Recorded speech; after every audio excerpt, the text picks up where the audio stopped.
Hillside View Apartments kyekifo ekitegekeddwa obulungi eri gwe wenna eyandyetaaze okubaako w'opangisa okusula okumala ennaku engere. Ekifo kino kirimu buli kimu, oba oyinza okugamba kiri fully furnished. Kirina free wifi, parking nga ziddala ate nga ya bwereere. Apartments zino zizimbiddwa ku mulembe, anti munnange bw'ogipangisa obeera ng'ali mu makaago, tolina kiweetaaga kwetikka kutwala, oyagala kwefumbira buli kimu mwekiri. Ate nga ne ba caretakers babaawo okuweereza. Security y'amaanyi emisana n'ekiro. Kifo kisirifu ekiyinza okuwa emirembe okuwummuliramu ate nga n'omulirwano gwa buvunaanyizibwa. Hillside View Apartments zisangibwa ku kyalo Janyi ku Kyaki. Gwe munnange ava ku Entebbe Airport ovugirawo eddakiika 25 zokka olwo otuuka ekitende Kajjansi, n'ovugirawo eddakiika 8 zokka okutuuka ku Hillside View Apartments. Bw'oba ova Kampala ovugirawo eddakiika 25 zokka, ate gwe munnange ava e Munyonyo Kinyana Mpindi kubanga eddakiika ziri 10 zokka. Emiwendo gikkirizika ate nga gyakuteesa. Kuba ku 0704131999 oba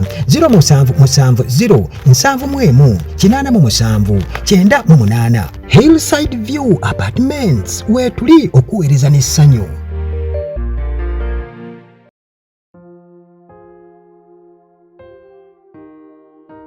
Bw'obanga omanyi w'obeera oli mu kifo kya lukale, oli mupangisa, ne bw'obanga oli waka wuwo, tokwatanga obugoye bwo obw'omunda ggwe omukyala ne bw'obanga waakabugula nga bupya, yadde bulimu obumuli obulungi era buli mu kkala ekusanyusa, tobwanikanga ku waya ey'ebweru kwe baanika engoye. Ekyo kikyamu era tebakikola.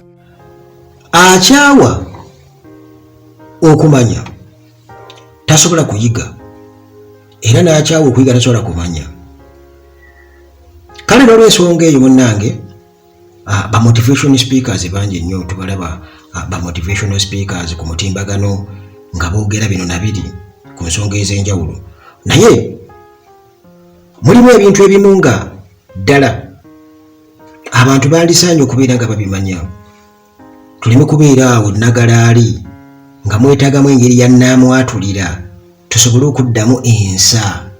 Ensobi zino wammanga zeewale mukyala gwe, tozikolanga newankubadde tewaliwo omuntu yenna yazigamba ng'okula kati ofunye omukisa kanzigambe ng'omaze okukula. Ekisooka, bw'oba omanyi okyali mu levo ekozesa akabaketi mu nnyumba, tewabangawo olunaku lwonna lw'ozuukuka n'otandika okukola emirimu ng'akabaketi kano tonnakafulumya mu nnyumba, kukatwala gye kateekeddwa kubeera, kukalongoosa nakkateekawo okakuumira bulijjo. Eyo nsobi nnene nnyo, gyewale. Akabaketi bw'okakozesa ekiro keeranga ku makya ky'oba osookerako okafulumya okajje mu nnyumba, okatwala okalongoose omale okateeke we kabeera. Bw'obanga omanyi w'obeera oli mu kifo kya lukale, oli mupangisa, ne bw'obanga oli waka wuwo, tokwatanga obugoye bwo obw'omunda ggwe omukyala ne bw'obanga waakabugula nga bupya, yadde bulimu obumuli obulungi era buli mu kkala ekusanyusa, tobwanikanga ku waya ey'ebweru kwe baanika engoye. Ekyo kikyamu era tebakikola. Obugoye buno bw'osalangawo okubwanika ebweru, funayo olugoye olulala okugeza essuuka, obubikkeko essuuka kungulu sseeko pegs, bubeere nga tebulabika eri abantu abalala. Bw'oba osula ku mizigo n'oddira obugoye buno n'obukwata n'obupanga ku waya abantu kwe baanika engoye endala n'obussaako pegs ne bubeera okwo nga buleebeeta buli omu n'abulaba. Ekyo kikyamu era tekiraga bugunjufu, toddangamu kukikola obulamu bwo bwonna. Ensobi endala, mukyala gwe awulira eddoboozi lino, tokeeranga ku makya ne weegaana abaana bo ku lw'omusajja. Tofunanga omusajja n'obaako abaana be weegaana nti si ggwe obazaala ng'ate ddala ggwe obazaala, ng'ekyo kikola ku lw'okuba oyagala omusajja ono, nga weeraliikirira nti bw'onokkiriza ajja kukulekawo ku lw'abaana. Eyo ensobi tebagikola, si ya bugunjufu era ya bugwagwa nnyo. Ensonga endala, mu bulamu bwo bwonna togendanga mu bantu nga toleeze. Abakyala mumanyi kye kitegeeza. Bw'otambula mu bantu nga toleeze, naddala ng'oyambadde engoye ezisobola okukulaga nti ogenda olengejja bulengezzi mu bantu, kino kibeera kikyamu nnyo, kigenda kukuswaza era bagenda kulaba nti toli mugunjufu. Ne bw'obanga akagoye akakuyambako okuleega oyina kamu, kikkakatako kakuumanga nga kayonjo, obeerenga ng'okakyusa ne buli w'ogenda mu bantu gendangayo ng'oleeze. Ojja kuba olabika bubi nnyo era ojja kuba oswala ng'otambula butambuzi bw'otyo.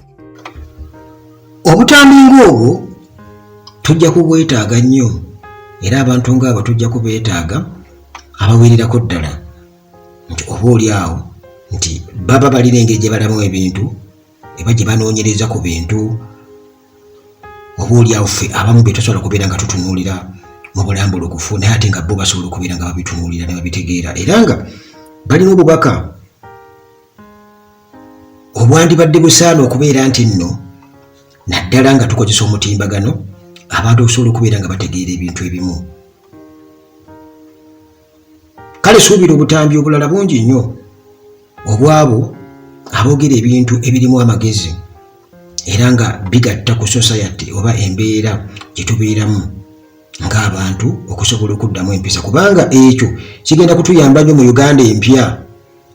Mu Uganda ng'emaze okubeera ng'enunulwa twetaaga abantu abalina empisa era abantu abeegendereza abagunjufu abamanyi buli kimu bwe kitambula era nga balambikiddwa bulungi nnyo baleme kubeera nga babba mabubami oba kumala googera ku mutimbagano n'ewalala wonna mu bantu gye tubeera weesanga omuntu ng'amala googera amala gawemula. Juzi nina we nnali omwana omuwala yali ne boyfriend we twali tulina we tulaze naye yalina bye yali ayogera awo nga banyumya ne boyfriend we kakati neyeerabira obwali mu bantu ekigambo tekimusimattuka n'akikubawo naye nga ate mu bantu tuli mu bantu twali ku mobile money nzijukidde omuwala aze ne boyfriend we bali awo bali mu kwemoolamola n'abantu alabazzaawo kati mu kunyumya ne boyfriend we n'agenda akubawo ogugambo era omubwanimane n'amugamba nti munnaaye ebyo si byagala mugende ne bagenda nga beesesaasesa bwe batyo. Ekyo kibaita obusiiwuufu bw'empisa. Tusinkane ate mu mboozi zaffe eziringa zino wano ku Uganda At Large nga bulijjo tetugenda kuleka Jinnya Limu nga siki nga sirivuunule.